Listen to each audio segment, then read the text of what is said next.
اعوذ باللہ من الشیطان الرجیم بسم اللہ الرحمن الرحیم الف لام میم احسب الناس ان یترکوا ان یقولوا آمنا وهم لا یفتنون۔ کیا لوگوں نے یہ سمجھا تھا کہ وہ چھوڑ دیے جائیں گے صرف یہ کہنے سے کہ ہم ایمان لے آئے اور انہیں آزمایا نہ جائے گا؟ اب دیکھ رہے ہیں، اب وہی تیکھا انداز ہے، اظہار ناراضگی ہے، اظہار خفگی ہے، اس لیے کہ تم سے پہلے جو کچھ ہوا ہے۔ اب یہ 3 آیتیں میں آپ کو نوٹ کرا چکا ہوں۔ سورہ بقرہ کی آیت نمبر 214، ام حسبتم ان تدخلوا الجنة ولما يأتكم مثل الذين خلوا من قبلكم مستهم البأساء والضراء وزلزلوا حتى يقول الرسول والذين آمنوا معه متى نصر الله ألا إن نصر الله قريب۔ یہ آیت ہم پڑھ چکے ہیں۔ اسی کی ہم مضمون آیت جو ہے سورہ آل عمران میں آئی ہے، آیت نمبر 142۔ اسی کی ہم مضمون آیت آ چکی ہے سورہ توبہ میں، آیت نمبر 16۔ لیکن یہ کہ یہ مکی قرآن میں یہ آیت ہے، یہ ہے جڑ اور بنیاد، جو ہے کہ اس کا ظہور جو ہو رہا ہے، پھر یوں سمجھیے کہ یہ کلی کھلی ہے تو 3 اس کی جو پتیاں نمایاں ہوئی ہیں اس آیت کی، وہ سورہ بقرہ، سورہ آل عمران اور سورہ توبہ میں ہے۔ حسب الناس، اور ناس کہا ہے، یہ بھی نہیں کہ اہل ایمان کو یہ غلط فہمی ہو گئی تھی، یہ بھی ایک طرح سے عتاب کا انداز ہے، اللہ تعالیٰ ناراضگی کا اظہار کر رہے ہیں، تم جلدی مچا رہے ہو۔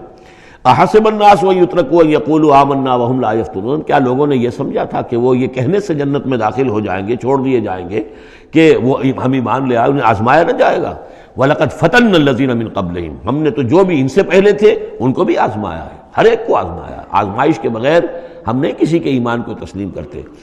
فَلَيَعْلَمَنَّ اللَّهُ الَّذِينَ صَدَقُوا وَلَيَعْلَمَنَّ الْكَاذِبِينَ، تو اللہ تعالیٰ تو ظاہر کر کے رہے گا، لفظی ترجمہ تو ہوگا اللہ جان کر رہے گا، لیکن اللہ تعالیٰ کا علم تو قدیم ہے، جو کچھ ان کے دلوں میں اللہ جانتا ہے، لیکن اللہ ظاہر کر دے گا کہ کون کتنے پانی میں ہے، کون منافق ہے، کون ضعیف الایمان ہے، کون قوی الایمان ہے، کون صادق الایمان ہے، کون جو ہے جھوٹ موٹ کا مومن بنا ہوا ہے، کون وہ دودھ پینے والا مجنو ہے اور کون واقعتاً جانثار مجنو ہے۔ یہ سب کچھ پتہ چلتا ہے آزمائشوں سے، اور ہم نے تو آزمایا ہے ان کو بھی جو ان سے پہلے تھے، تو لازماً اللہ واضح کر کے رہے گا، مبرہن کر دے گا ان کو بھی کہ جو سچے ہیں، اور وہ یقیناً واضح کر دے گا، نمایاں کر دے گا ان کو بھی جو جھوٹے ہیں۔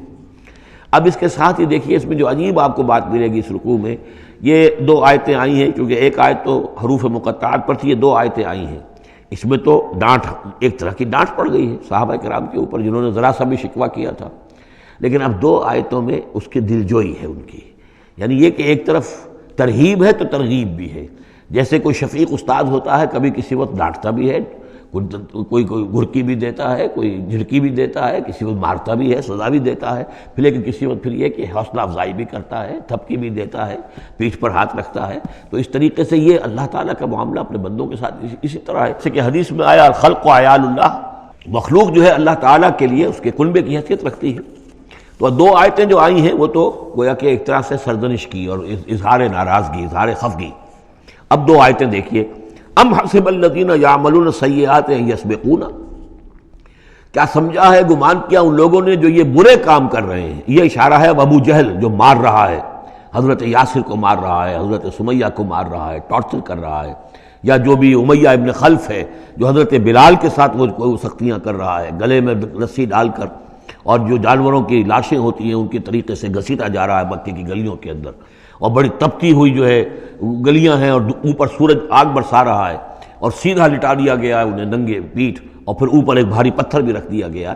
لوگ یہ حرکتیں کر رہے ہیں، کیا ان کا یہ گمان ہے کہ وہ ہماری پکڑ سے بچ جائیں گے؟ اب یہ بات ان کی طرف آئی تو گویا کہ اہل ایمان کے لیے ایک دل جوئی اور تشفی، ان کے زخموں پر مرہم رکھا جا رہا ہے کہ یہ نہ سمجھو کہ یہ بچے رہیں گے، ایک وقت آئے گا۔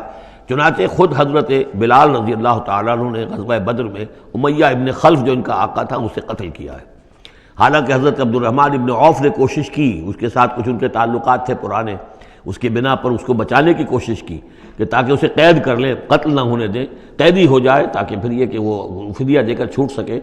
لیکن حضرت بلال کو جو غصہ تھا اس پر، تو وہ پورا غصہ انہوں نے اس وقت اتارا ہے۔ اور یہی بات میں کہا کرتا ہوں کہ جو مکے میں 12 برس کہا گیا کہ ذرا اپنے ہاتھ روکے رکھو، تو نالا ہے بلبل شوریدہ تیرا خام ابھی، اپنے سینے میں اسے اور ذرا تھام ابھی، ایک وقت آئے گا کہ تمہارے ہاتھ کھول دیے جائیں گے، اور وہ ہم سورہ حج میں پڑھ چکے ہیں، اذن للذین یقاتلون بانہم ظلموا، اب تک تمہارے ہاتھ ہم نے باندھے رکھے ہوئے تھے اور اب تمہارے ہاتھ کھولے جا رہے ہیں۔ ام حسب الذین یعملون السیئات ان یسبقونا ساء ما یحکمون، کیا یہ سمجھتے ہیں ابو جہل اور یہ امیہ ابن خلف اور اسی کے قبیل کے اور لوگ کہ جو یہ حرکتیں کر رہے ہیں، ہم نے انہیں چھوٹ دی ہوئی ہے اس وقت، ہمارے ان اہل ایمان بندوں پر جو چاہیں یہ کر لیں، ہمیں کچھ دیر کے لیے ہم نے ان کو آزادی دے رکھی ہے، لیکن بالآخر پکڑیں گے انہیں تو ان بطش ربک لشدید، وہ پکڑ بھی بڑی سخت ہوگی۔ دوسری آیت جو ہے مزید ان کی دلجوئی کے لیے، من کان یرجو لقاء اللہ فإن اجل اللہ لآت، جو کوئی بھی اللہ سے ملاقات کا امیدوار ہے اسے یقین رکھنا چاہیے کہ اللہ کی ملاقات کا وہ معین وقت آ کر رہے گا۔ یعنی اے بلال اور اے ابو فقیہ اور اے خباب، تمہیں کہیں یہ گمان نہ ہو، شیطان یہ وسوسہ نہ کہیں تمہارے دلوں میں ڈالے اور تمہیں پریشان کرے کہ پتہ نہیں آخرت ہونی بھی ہے کہ نہیں ہونی ہے۔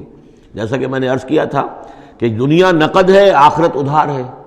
اب آپ نے جان مال تو ساری یہاں دینی ہے، دنیا میں دینی ہے، جنت ملے گی آخرت میں۔ تو جو شیطان وسوسہ اندازی کرتا ہے، نو نقد نہ تیرا ادھار، یہ ادھار کی دنیا جو معاملہ ہے، سودا ادھار کی جنت ہے یہ، اور تم دنیا کے اندر اپنا سب کچھ لٹا رہے ہو، تو ایسا نہ ہو۔ تمہیں یقین رکھنا چاہیے کہ وہ وقت آ کر رہے گا اور اللہ تعالیٰ تمہاری ان تمام ایثار اور قربانی کی جو تم دے رہے ہو اس کے دین کے لیے، اس کی توحید کے لیے، اس کا بھرپور تمہیں صلہ دے گا۔ وَهُوَ السَّمِيعُ الْعَلِيمُ، وہ سب کچھ سننے والا ہے اور سب کچھ جاننے والا ہے، اس کی نگاہ سے کوئی چیز پوشیدہ نہیں ہے۔ وَمَنْ جَاهَدَ فَإِنَّمَا يُجَاهِدُ نَفْسِهِ، اب پھر ایک ذرا تھوڑے سے سرزنش کی آیت بھی آ گئی، دو آئی تھی سرزنش کے انداز میں، دو دلجوئی کے انداز میں، اب پھر سرزنش کا انداز ہے۔ وہ کیا ہے؟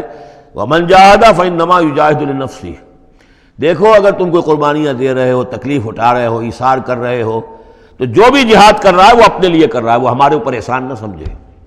اللہ تعالیٰ کی شان اس سے بہت اونچی ہے۔ یہ ہم سورہ حجرات میں جا کر پڑھیں گے، یمنون علیک ان اسلموا قل لا تمنوا علی اسلامکم بل اللہ یمن علیکم ان ہداکم للایمان۔ تم اگر اللہ کے لیے، اللہ کے دین کے لیے کچھ کرتے ہو تو نہ احسان سمجھو اللہ پر اور نہ احسان سمجھو اللہ کے رسول پر۔ اللہ کا احسان ہے کہ اس نے تمہیں قبول کر لیا ہے اور تمہیں یہ ساری کام کرنے کی توفیق وہ دے رہا ہے، یہ احسان مانو۔ منت منہ کی خدمت سلطان ہمیں کو نہیں، اس کا احسان نہ دھرو بادشاہ پر کہ تم خدمت کر رہے ہو بادشاہ کی۔ منت شناس ازو کہ بخدمت بداشتت، اس کا احسان مانو کہ اس نے تمہیں خدمت کا موقع دیا ہے۔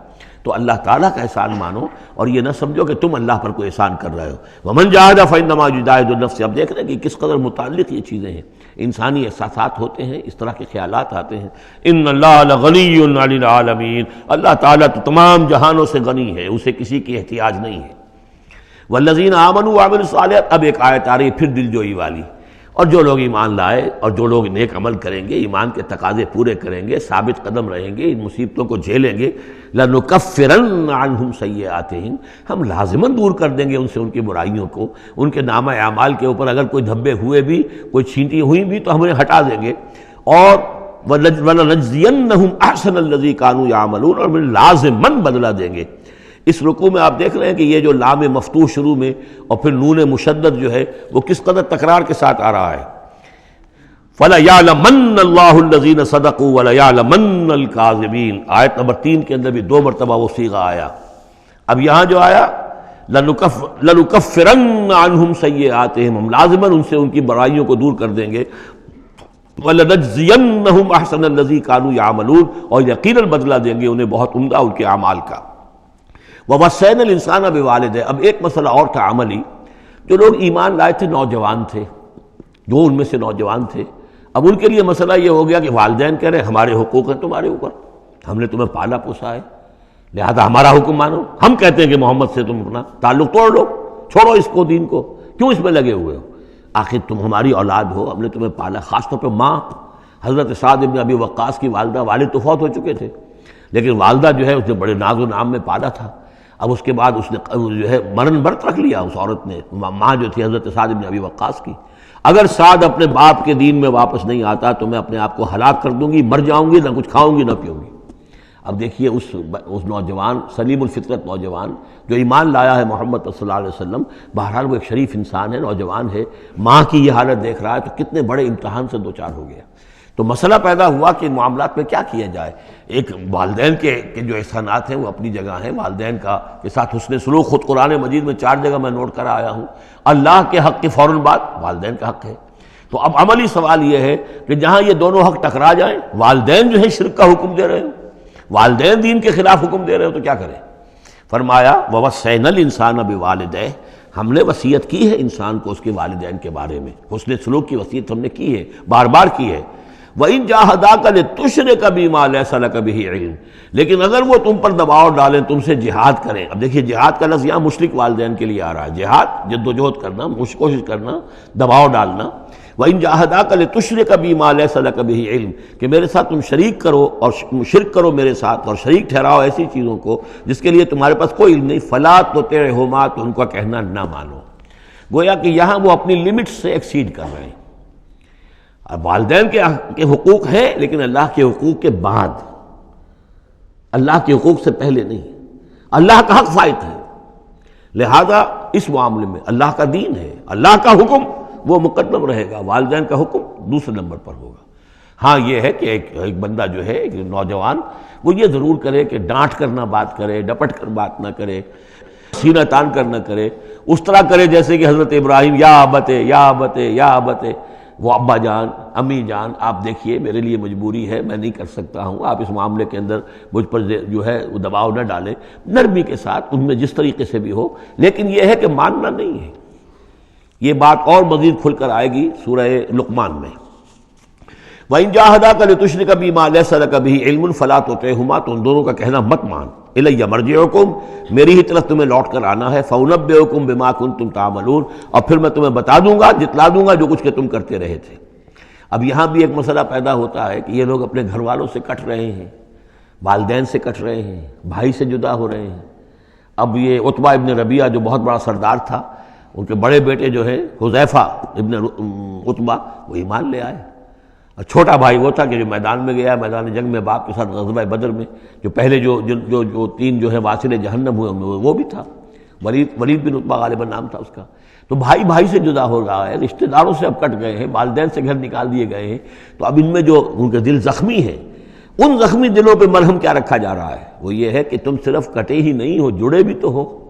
اب تم محمد سے جڑ گئے ہو، اب تم ابو بکر سے جڑ گئے ہو، اب تم یہ جو اہل ایمان کا طبقہ ہے، اب ایک نئی برادری وجود میں آ رہی ہے. یہ تمہارے اصل بھائی ہیں، یہ تمہارے جو دین کے اندر بھائی ہیں، جو نظریاتی بھائی ہیں، جو ہم مقصد بھائی ہیں، یہ ہے تمہارے اصل اب عزیز.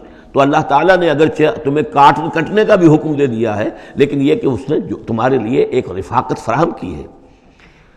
والذین آمنوا وعملوا الصالحات لندخلنہم فی الصالحین، اور یقیناً وہ لوگ جو ایمان لائے اور نیک عمل کرے انہیں داخل کریں گے صالحین میں. اور یہ داخلہ دنیا میں بھی ہو گیا. محمد رسول اللہ نے انہیں چھاتی سے لگایا، سینے سے لگایا.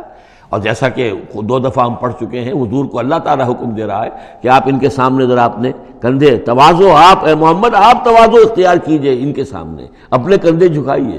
وَاخْفِضْ جَنَاحَكَ لِلْمُؤْمِنِينَ، اور وَاخْفِضْ جناحک لمن اتبعک من المؤمنین 2 دفعہ آ چکا، سورہ ہجر میں آ چکا، سورہ طہ میں آ چکا.